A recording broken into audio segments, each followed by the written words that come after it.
Hey there and welcome to Sold Out. My name's Ian Tarter, media critic and movie lover. I'm here with my co-host, Michael Smith. Hey, Ian.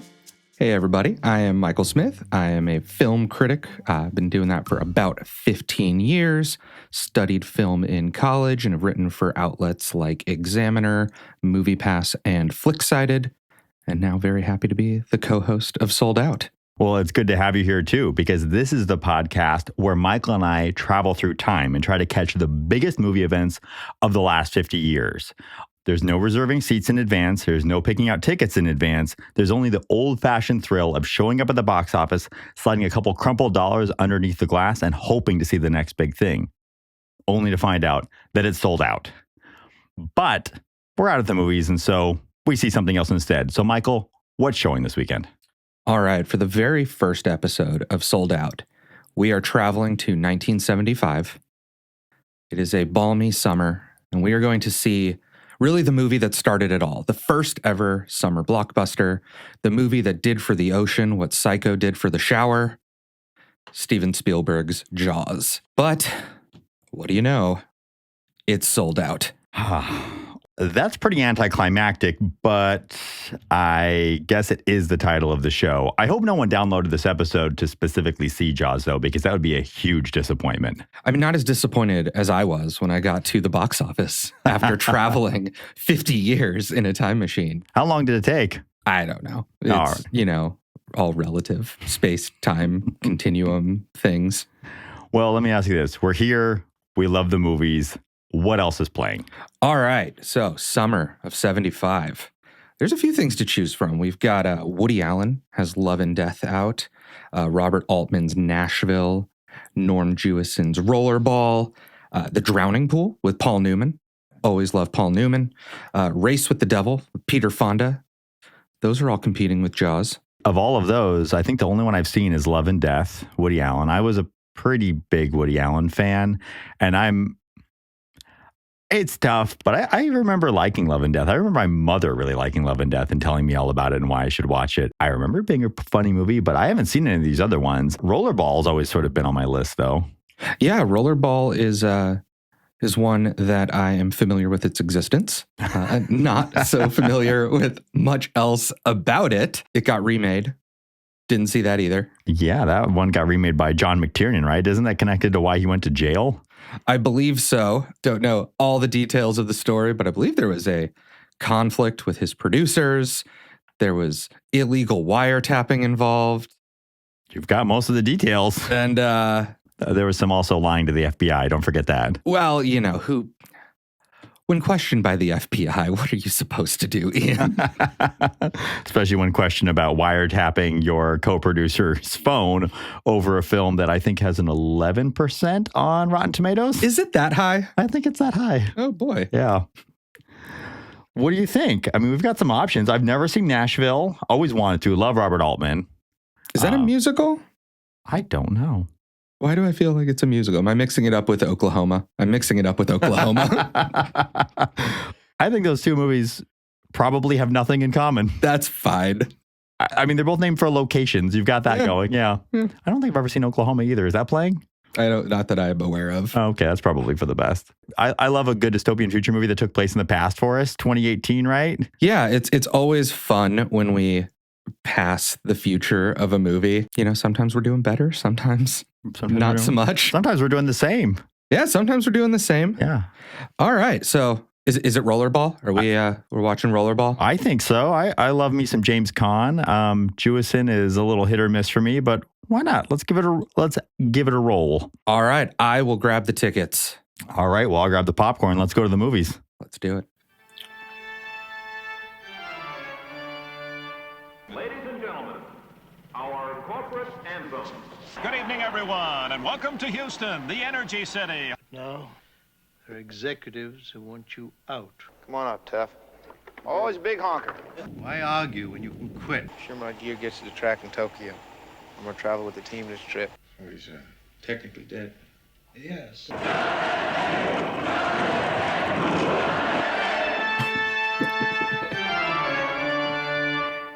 I think I need to stretch my legs after that one. That was quite a run time. That was an experience.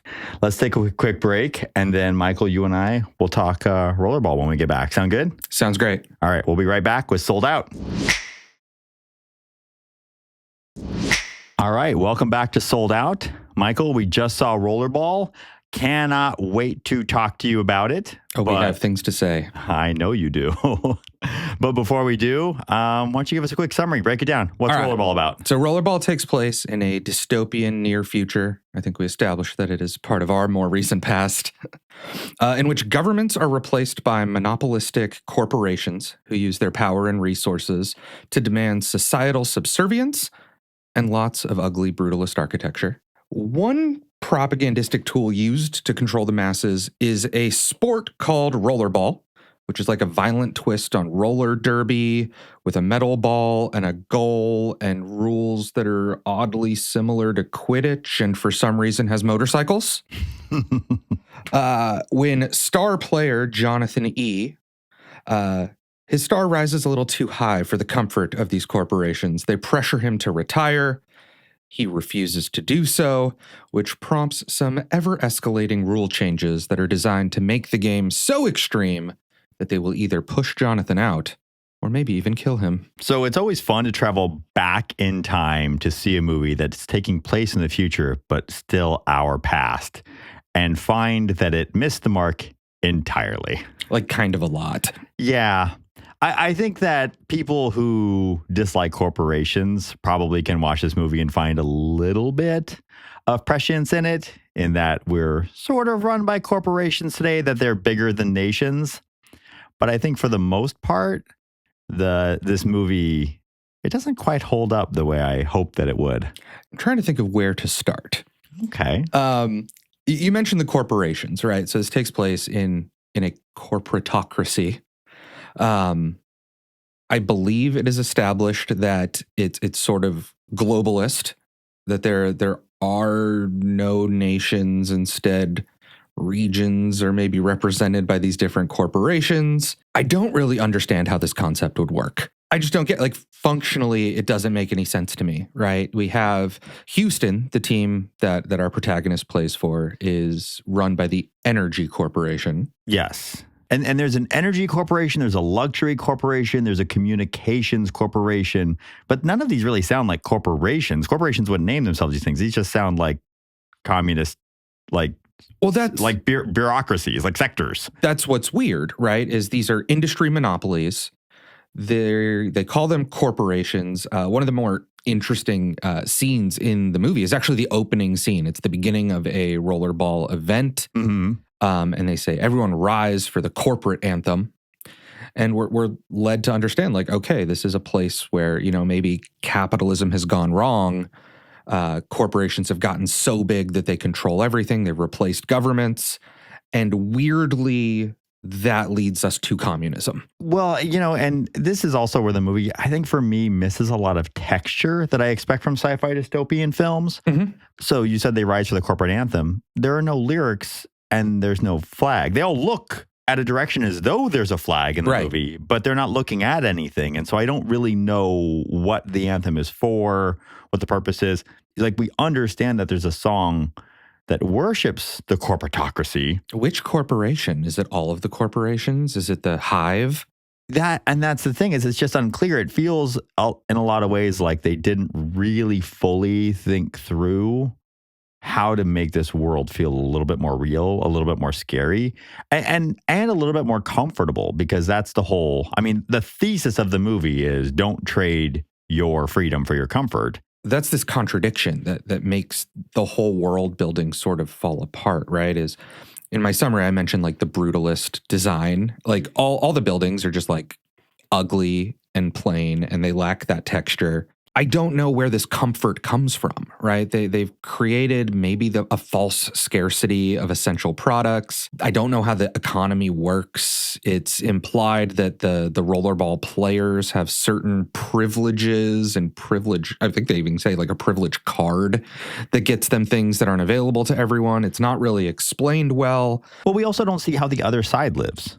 Not really. That's the other problem is we only see them as crowds. Yeah, we only see really how Jonathan E. lives. He's the only person's life we have any insight into. And so you have to experience the movie through Jonathan E. What Jonathan E. has given up in order to live in this world is purportedly his wife, right? Sure. I mean, Yeah. But that's the only thing. That's what we're told. Yeah, that's what we're told. But that's the only thing. I mean, and then you could say he's being asked to give up his sport. Yes. Right? But he chooses not to. And so then there's also a question of how much control can these corporations really exercise over individuals, because they seem really unwilling to just force retire him. That's what's so bizarre is everything feels so half-formed. Yeah. Right? Like he has a girlfriend who I believe is assigned to him by the corporation. Yeah. He tires of her, or they are reassigning her, so he gets assigned a new one.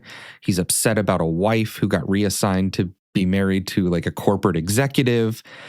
But that wife, I would assume, was also one of these people who were assigned to him. So if we're to believe that he is motivated by love, that also feels false.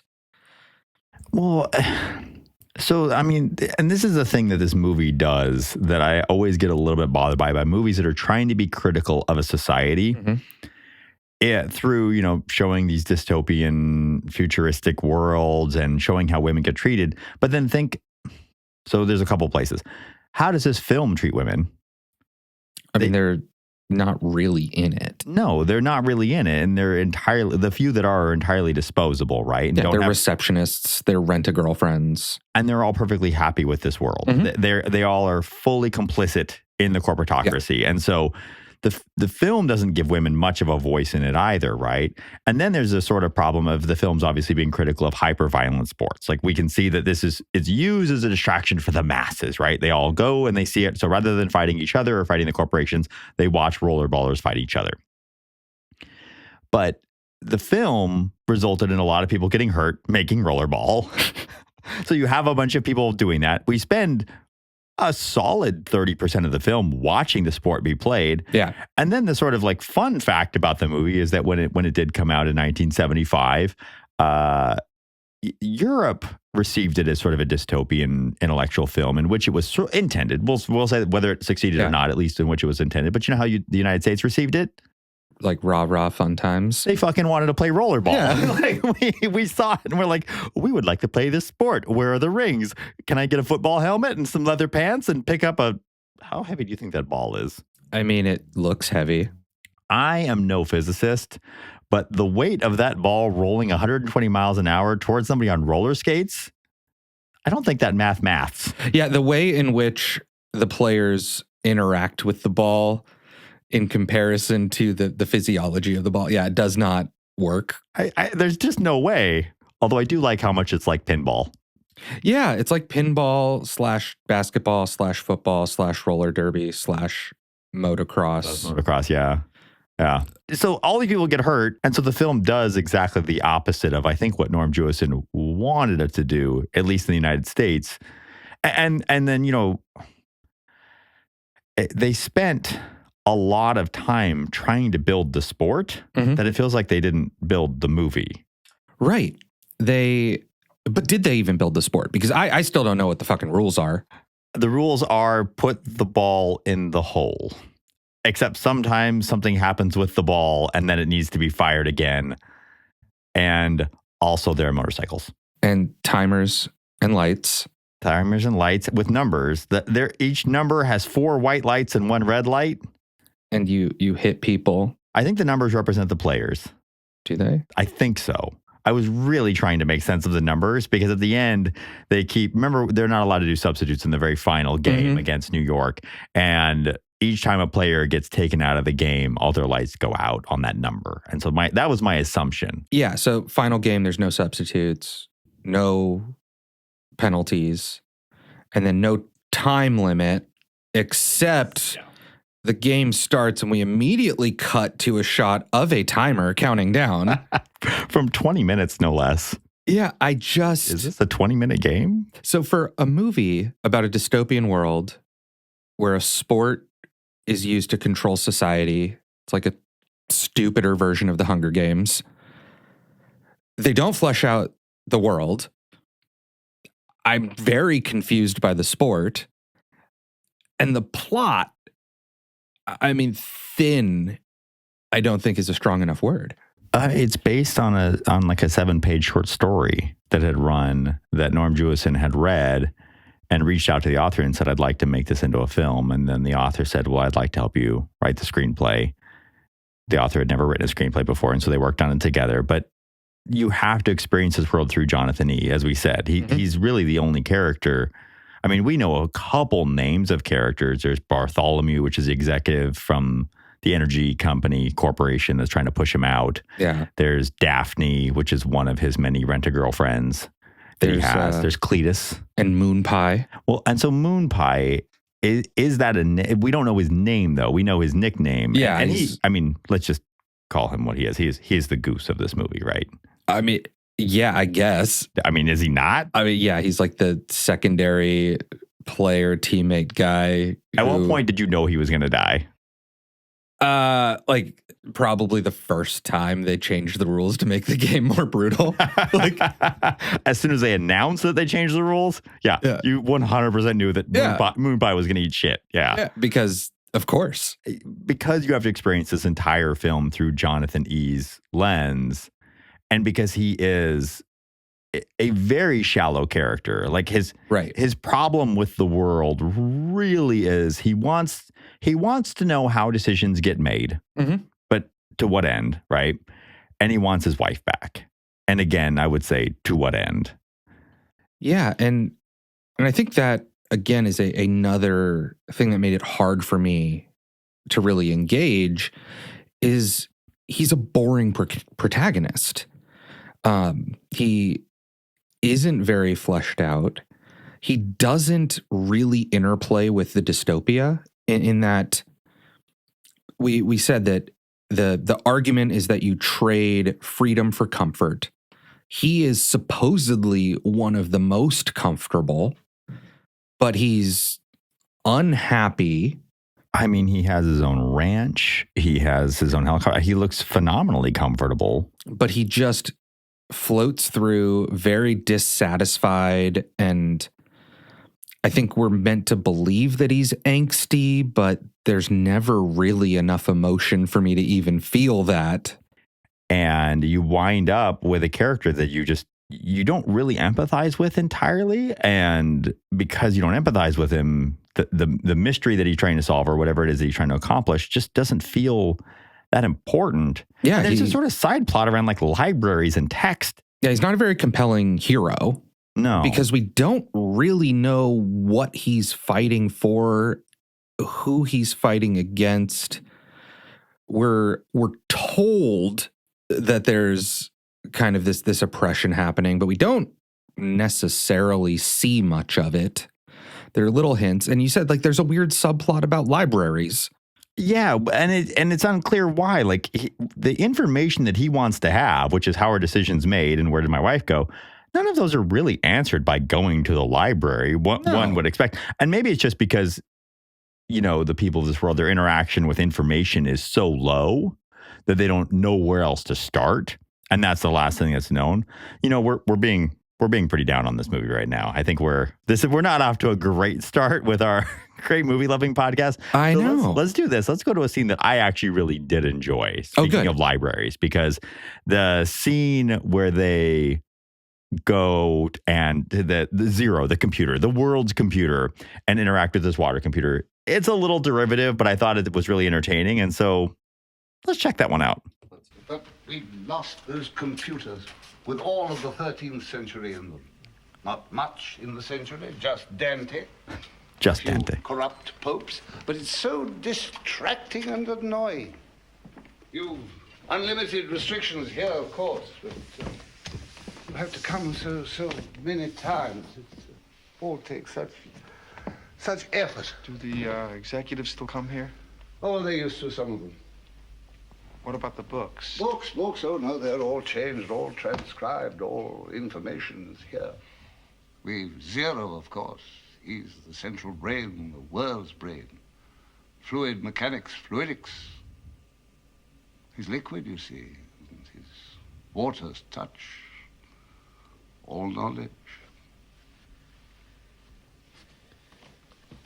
You know, fluidics. Has become Fluidics. So complicated now. Each thing we ask, this morning, we wanted to know something about the 13th century. He flows out into all our storage systems. He considers everything. He's become so ambiguous now. So I think both the scene is entertaining in that this scientist who works with the computer is like, he's going mad. Yeah. And you can even actually hear it in sort of his repetition. He's very fixated on the 13th century. Like he dismisses it, but then he keeps, well, we just asked about it. And he dismisses Dante of, just Dante. But I mean, I do see this scene and I'm looking for, okay, are there flashes of any sort of prescience in this movie, right? And I actually think this scene is the closest. Yeah, I think it is too. It's like, I think in this moment, the first thing that I thought was, oh, this is ChatGPT. Right. That's in my notes, right? Like, so this is 1975. It's pre-internet. So this idea of like centralized, digitized information is newish in 1975, right? And then, yeah, I think like that conflict of you have this supercomputer with all of the knowledge and we're meant to be able to just go there for reference. But they do talk about how the inputs are influenced by the corporations and therefore the output of the supercomputer is going to be compromised by that. And that is one of the ethical dilemmas of artificial intelligence that we're dealing with today. I mean, the inputs are influenced by the corporations, we assume, but he asks him, he says, do the executives come here anymore? He said they used to, but they don't really anymore. This information it's become seemingly unimportant, and now it's being gatekept by some type of AI. Right. That he says that the answers have become ambiguous, and presumably they become ambiguous because of the rule sets that are set up around what type of information it's allowed to provide. They're starting to come in conflict with one another to the point where the computer can't give you information anymore because the corporation built in all of these sort of gates, and now you're getting nothing. And so the entire world is cut off from information. In fact, the only media information we see in the entire world is Rollerball related. Right. We don't see newspapers or television news or any other signal that the flow of information is like tightly controlled. Yeah. There's just none. The only media that we see, which these moments in movies always make me laugh and smile and just think like who thinks that this is a thing that happens in the world, is Jonathan E. will sit down at his 5 televisions. It's like one large and then multiple small screens. Yeah. Which I love that there are always multiple angles to be watched on any. Well, there's the multi-view. But he sits down and he watches himself with his now ex-wife rolling in the grass and laughing and smiling. And there's these long drawn out shots that he keeps watching of her. And you can't help but ask, who was shooting this? Yeah. Who was the cameraman for this multicam direction of them rolling in the grass? But my favorite moment is when they're rolling in the grass and kissing and they pop up and the camera sort of pans and Cletus is there. His trainer is just sort of hanging out, having a picnic while they're making out in the grass. And, these were the halcyon days, really. This is what he's fighting for. This is why he needs to go to Switzerland to see the supercomputer. Mm-hmm. This is why he refuses to retire and buckle to the pressure of the corporations. Yeah. He wants to roll around in the flowers with his assigned wife, who is then taken away from him. And his trainer. Cletus. Make sure that he's like at least observing. Cletus, who now works for the corporation. Well, everybody works for the corporation though, right? Yeah. Well, that's the other weird thing, right? Is there are a few corporations that control everything. Everyone works for the corporation. Everything is either provided or not provided by the corporation. Mm-hmm. Yet rollerball teams are sponsored by corporations, which would imply some sort of competition between the corporations that doesn't actually exist because that's not the economy that is built. Also, sponsorships are meant to be advertisements, but the uniforms are just plain colors with no reference to the corporations. I don't understand what's happening, Ian. Well, let me try to explain it. I'm going to do my very best. Let's break down how the world of Rollerball works. So there's no advertisement for the corporations. They wouldn't need to advertise. Advertising dollars would only be spent if you're competing, right? So there's no competition against any other type of corporations because we know the corporate wars have ended. Yes. And supposedly they were bloody. We don't know. We don't get much information on them, but I can at least say that is why you wouldn't necessarily see advertisement in this world. But then why are the teams even associated, sponsored, or whatever by these corporations? Well, I think the corporations have to control everything, including the sport. So maybe they just divvied them up. Maybe the 5 or 6 or how many ever corporations. I don't know if they ever end up listing them in full, but there's luxury, communication, whatever. Maybe they just sat down and they said, all right, you take these 5 teams, we'll take these 5 teams, you take those 5 teams. Because the point of Rollerball is distraction, right? It is to give the masses something to yell about. I mean, it is Hunger Games, and I recognize that happened many, many years later. But that's what's happening. It's intended to distract the masses from the fact that all of the power and all of the resources are flowing up in the society to these select few executives. And then obviously Rollerball stars are treated very well. Although, I mean, Jonathan E. is probably treated the best as the greatest player of all time. And we know his life is good. And even Moon Pie is a little bit jealous of some of his luxuries. I assume that is why that is set up that way. Is that satisfactory? No, your face is telling me that it's... I hear the words. You're giving me an impossible task. Understand the words. Hit me with more. Let's try to explain this universe. Just plummeting through the plot holes. Can we just talk about the gun that explodes trees? Yeah, why?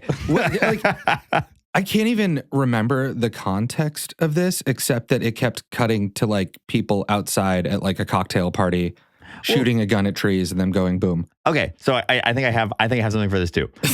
I'm going to do my best.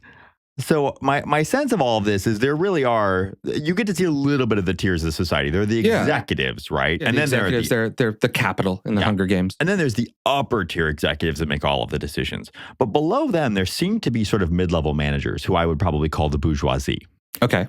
And it seems to me that they keep the bourgeoisie content through distractions like drugs, orgies, and basically giving them the freedom to run around and blow things up and have these insane weapons. Yeah, everyone's popping these pills, that are in mint containers, but they're clearly some sort of downer, I think. I mean, at one point, one of Jonathan E.'s girlfriends asked him for a pill. Mm-hmm.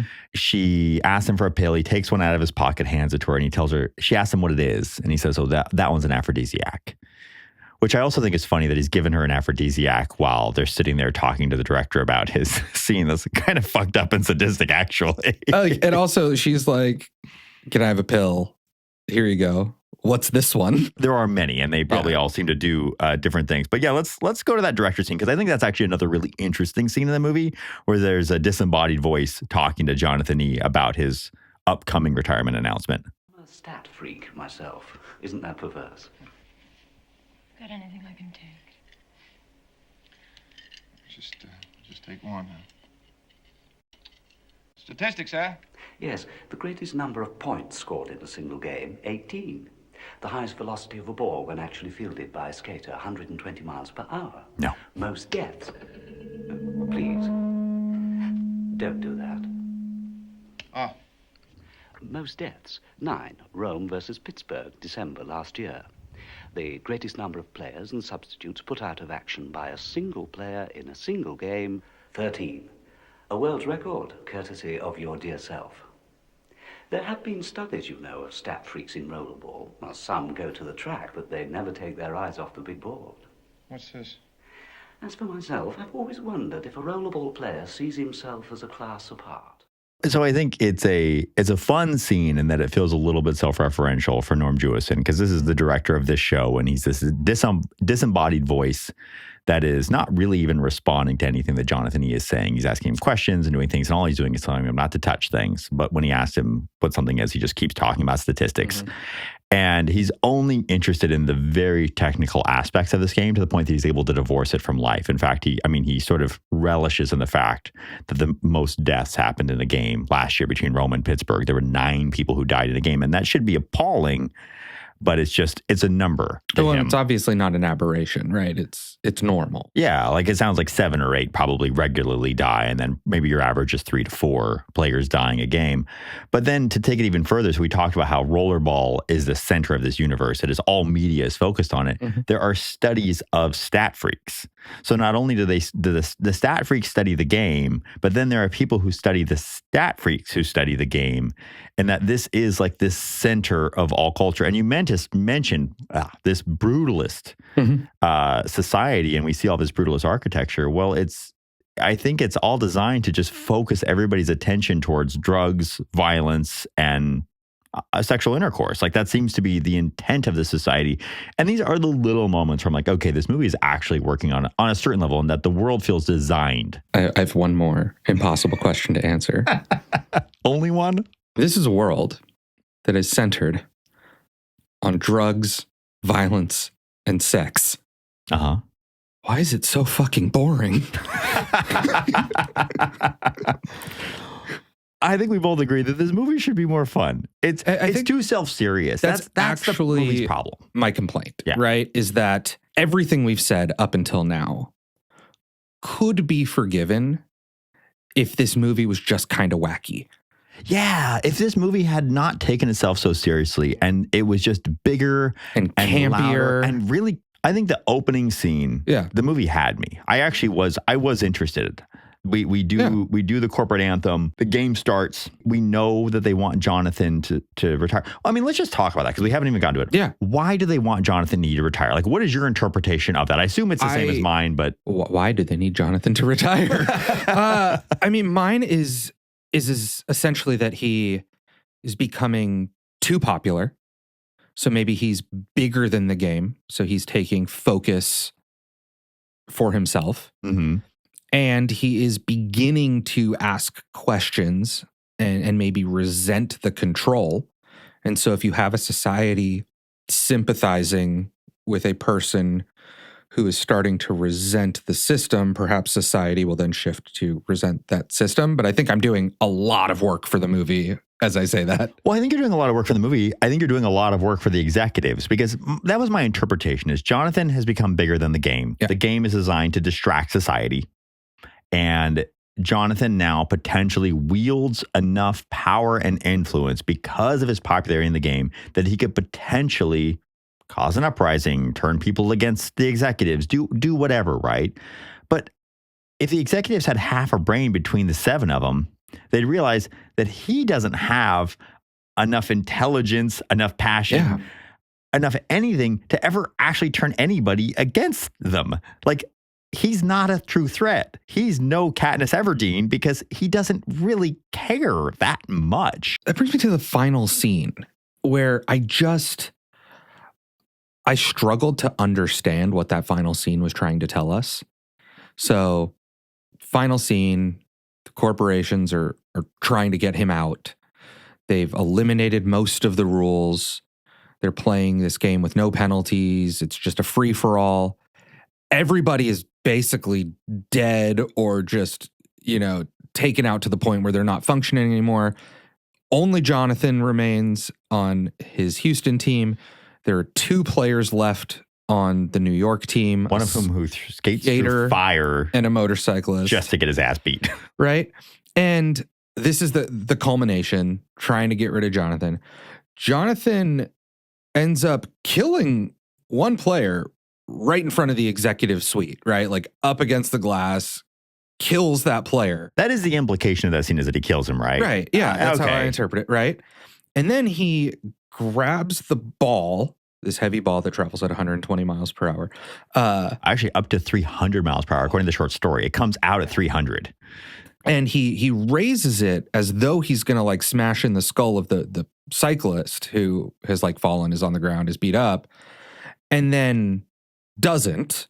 Because he's so merciful. But he just killed a dude in front of the C-suite, right? And then he takes the ball, like skates over to the goal, like slams it in, and then we get like a freeze frame of his grunty face that like zooms in a couple times, and the movie's over. Is that supposed to be his triumphant moment?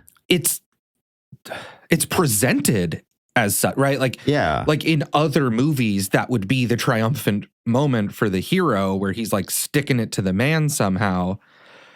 But I don't really understand what was accomplished, what he overcame, what the message is, what the implication then is for society post this moment. Well, because his win still takes place in the ring, and the ring is where he always wins. Yeah.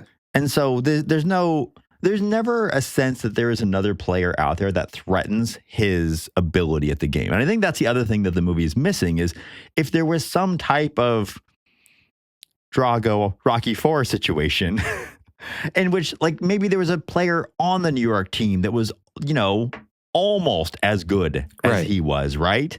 And that he could potentially, a big dangerous player that represents an actual threat, because the threat to his safety is the no rules of the game, but the game doesn't have any many fucking rules to begin with. It's already, I mean, you already have games where 9 people die when there are supposedly rules and substitutions in the game. And so the game is already enormously dangerous. So again, these executives plan to get him out of the game because he has all of this influence, which again, he wouldn't know what to do with it if he had it. Obviously. And then to use the game that he dominates in every single match that we see, and we know has been doing so for a decade. Stat Freak told us all the ways he's better than everyone else. Yeah. There's never a moment at which his livelihood feels actually at risk within there. And so I am willing to meet movies where they are, right? Like I am willing to like go into a world and just engage with whatever the rule book is for that world, whether or not it's good, bad, indifferent, right? Like sure. But here that there's no consistency, right? We watch an entire movie where these motorcycles are crashing and people are sliding around and all this, and it's not until the final game that one of them bursts into flames and becomes an actual threat. Yeah. Right. And so it's really hard to immerse yourself in a world that is so wildly inconsistent. When he decided to make this into a movie, that was his first mistake. But how do you shoot this game? And, he said that they hired like Olympic videographers who had just done the Olympics to try to make this thing look and feel real. And I think it does, but the problem with that is that Olympic videographers are shooting a game to which we all know the rules already. Mm-hmm. So they don't have to shoot it in a way that not only communicates the action, but communicates the function of the game. Like when I watch the Olympics, I understand how soccer is played. Like I understand how track works. And so you have the commentary, right? And I have the commentary. For whatever holes are there, they have someone to sort of give you a little bit of exposition. Yeah. And so and this all leads me up to, so as the rules are removed from the game, it's almost meaningless to a viewer who doesn't understand the rules to begin with. Right.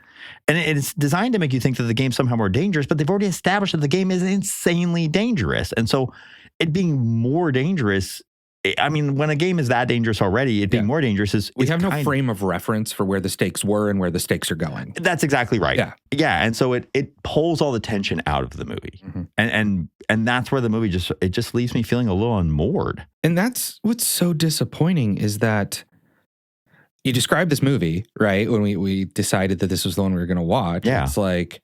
Oh, yeah, it's a dystopian future where people play this crazy, violent game on roller skates with football pads and motorcycles. And I'm like, okay, like, I am in. Mad Max in a skating rink? Right. Yes. And I think Mad Max is a great reference, right? Like, I think we both agree that one of the, like, top 10, maybe even top 5 best movies of the last decade is Fury Road. I mean, so if we're talking 2010 to 2020, like, of that decade, I'm going to say number 1. Yeah, I think Fury Road is unlike anything I've ever seen. And that is a movie that is thin on plot. Drive there, drive back, fuck yeah. Yeah, it is just dystopian world that we are plunked into with little explanation. We don't really know how it gets here, how the society functions. We get some bits and pieces, and then it's just the drive, right? Which the analog of the drive in Rollerball is the game. And we have spent 45 minutes talking about all of the complaints that we have about Rollerball and how thin the plot is and how we don't understand like the rules in which we're existing. But Fury Road might be the best movie of the decade in which it was released, when you could say all of the same things about it. And like, what is it that is the difference maker? And I think it's the consistency of the world that you're plunked into. I know this is what you meant to do, but now I like Rollerball because apparently we can thank it for Fury Road. If there is a line You look so upset. that can be drawn, I guess so. I mean, they are weirdly similar. Right, but Rollerball's not as fun.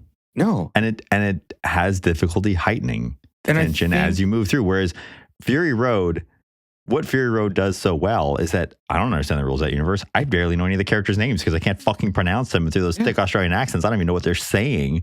And Tom Hardy's performance, not that dissimilar from James Caan, is a series of grunts. Yeah.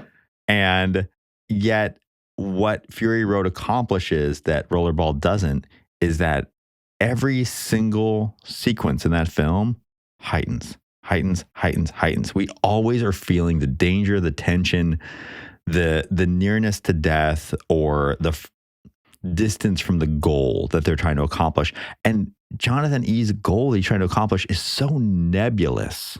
Well, and I think in Fury Road, the world has texture. It is the texture of that world that makes that movie so phenomenal. Right. And every action interacts in the world in a way that makes sense, right? Like anytime a rule is established, it comes from the things that precede it and is consistent with it. And has weight. And That's has the other weight. thing, is there is enormous weight. Whereas with this movie, everything feels so paper thin. It can just be tossed out at the minorest convenience because that's what's required to kind of move us forward.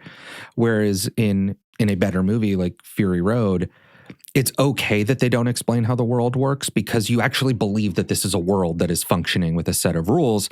And so the bits and pieces that we get, we can sort of do the work to connect them because they don't contradict each other constantly like they do in Rollerball. Well, and there's also a sense of the characters in Fury Road possessing skills that we also understand. I think that's the other thing. Skills that we understand that they're better. I mean, at the end of the day, with Rollerball, right? We know that Jonathan E is the best player in the league, right? Why? Because they tell us he is. Because there's a stat freak. Do we see the evidence of it on the ring, right? That he's better than anybody else. He dives over players like anybody else does. Yeah, he survives the longest, but we don't really get what he does to make that happen. No, we don't have a sense of any of those skills that he actually possesses. And I think that is actually that's what makes the movie so tricky also to be on his side. You want to be on this character's side, but all of the things that would put you on his side, they're just never really well established. That we're told that they're the case, but we're never really shown that they're the case. Like, I mean, I'll give it to James Caan. He got really damn good on those roller skates. Like, good for him. He spent a long time learning to get good on those roller skates, and I'm impressed with that performance. But there isn't a sense that he's better on them than anybody else that's out there on the ring. There isn't a sense that he handles the ball better or that he is more brutal. They try to give us that sequence where he has one of the newbies, Tuffy or whatever, come attack him from behind. He says, you got to use your ears. And then he ducks as he comes up behind him, right? I don't feel that that's a thing that I couldn't have done. Yeah. Maybe not on roller skates, but again, I assume anybody else out there, right? Yeah. But being able to hear somebody come up behind you, whereas, Furiosa. I mean, especially if they're going to be on roller skates. We see so many moments in which we understand that Furiosa is fucking incredible what she does. And we're actually never really told it. We're just shown it over and over and over again that she is so good at this. Yeah.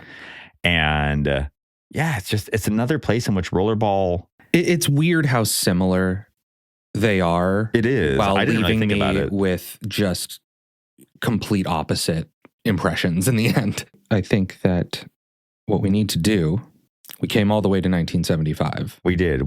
I think we need to spend a little more time in 1975.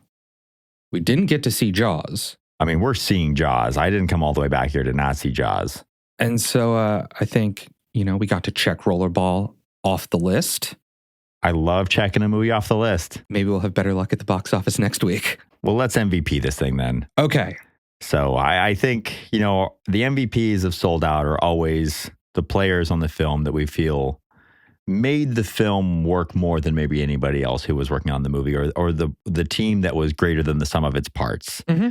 And that stands out. And so we selected an MVP for each movie. For Rollerball, despite the fact that we did not love the movie, though there were moments that were very entertaining. Didn't hate the weird orgy party with the explosive gun either. I think all of those sequences for me were at the very least,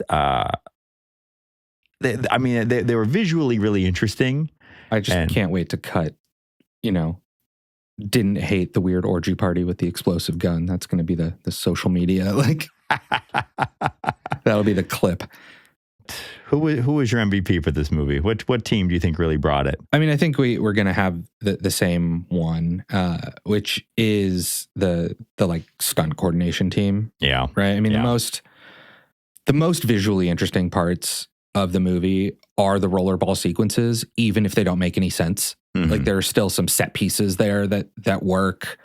Launching the motorcycle into the stand was pretty phenomenal, especially up that ramp. Whenever you have that many moving parts, that does take coordination, for a lack of a better word.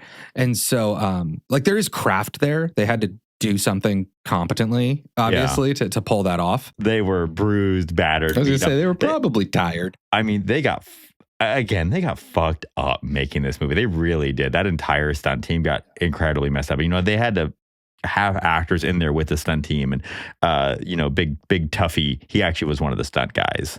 And they thought he was so big that they could make a funny scene with him. Yeah. Coming after James Caan and make a point, but he wasn't an actor. And so...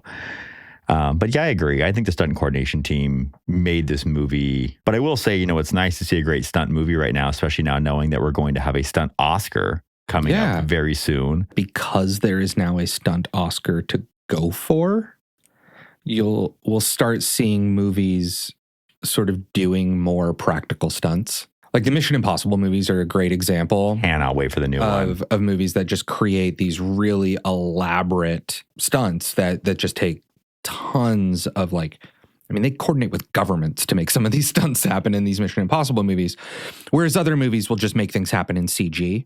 And so I'm hoping that there's a shift in that incentive structure by introducing this Oscar, and maybe we'll get to see some more of those just elaborate set pieces built in service of one really cool stunt. The irony of you saying that at the end of the Rollerball episode, I'll leave for the audience to enjoy. Welcome to our dystopian society, ruled by the stunt Oscar. All right, everybody, we're going to take a quick break, and then we're going to be back with more Sold Out. All right, welcome back to Sold Out. We saw Rollerball. We talked through it. It was your favorite movie of all time? Might not have been my favorite movie of all time. Top 10. But I did enjoy talking about it with you. I always enjoy talking movies with you, Michael. We are in 1975. We are. I think we got to stay, right? We got to stay. I mean, Jaws is the proto-blockbuster. It's the movie that set the stage for wide releases, big summer tent poles. We wouldn't have many of our favorite movies if not for the precedent set by Jaws. We have to try again next week. Okay. You're going to grab tickets? Oh, no. We'll just get them, we want to see the movie. I'm sure it'll work out fine. It won't be sold out next weekend. What are the chances? I'll see you here again next week on Sold Out. I will see you again next week on Sold Out. And hopefully we will see all of you next week on Sold Out. Thank you, everyone, for listening, watching, however you consumed this very first episode of Sold Out. Make sure and follow us on all of the social medias, Instagram, Threads, X, Blue Sky, any others that I am forgetting, at soldout_pod. Subscribe to our channel on YouTube. Subscribe, let us know what you think. And also sign up for our newsletter at upleftmedia.com, where we can share some of our plans with you about this show, our other productions, and hopefully get you participating and sharing some things with us as well. Ian, if they want to follow you, where can they do that? Oh, well, they can follow me at Ian_upleft. That's where they can follow me. On Instagram and whatever else we choose to be on, I suppose. I noticed you mentioned Blue Sky. I mean, sure. Are people still on Blue Sky, or is it died like Mastodon and all the other weird ones? Where can they follow you? I am Michael_upleft at all of those places as well.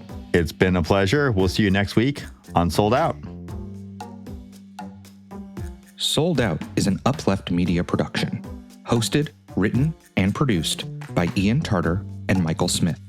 Edited and sound engineered by Ian Tarter. With special thanks to Rosie Page.